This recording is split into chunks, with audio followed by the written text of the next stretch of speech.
The main message, no matter what I do with insights, is that we have all four color energies. It's really, I guess it's a really fine line of where people start to pigeonhole. And I've had that before where people say, oh, I don't like the thought of it because I don't want to be pigeonholed to a color.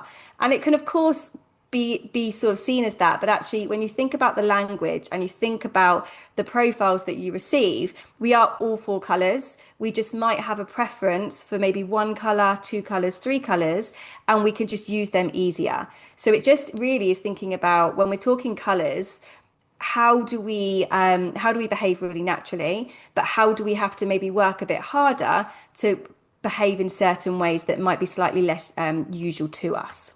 And it might be actually you see something of yourself in all of those. And that's brilliant because, as I say, we have all four color energies. It might just be that we have a preference of one color over another. So when we do this in a team session, we really have that time to think about and talk with our colleagues about what do we see in ourselves here and where does it play out.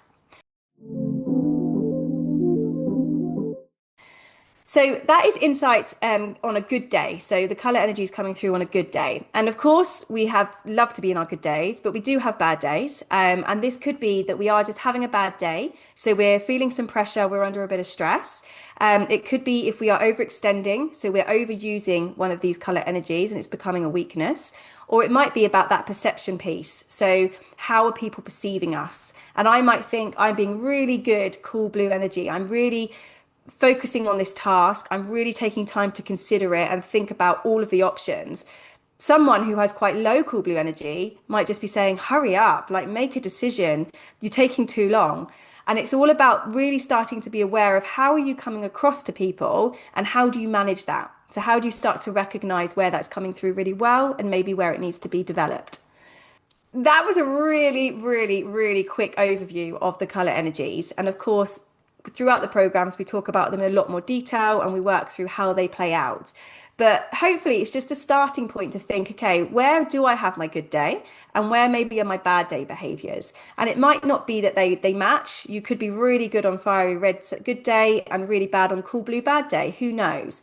That's what the profile is all about.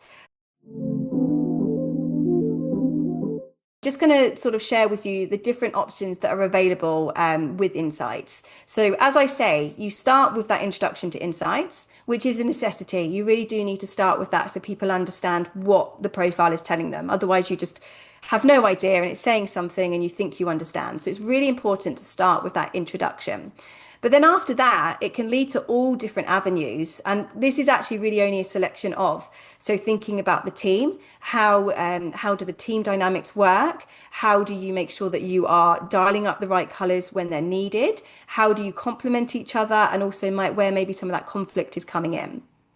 It's really great for leaders to start thinking about their leadership style. So how do they lead and how do their teams need them to lead? And what's that difference?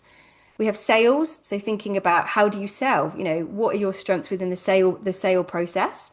And then finally, that one-to-one coaching. So if you want a bit more of an in-depth view of yourself and a bit more about that discussion and exploring with a trained practitioner, then the one-to-one coaching is a really nice way to do that.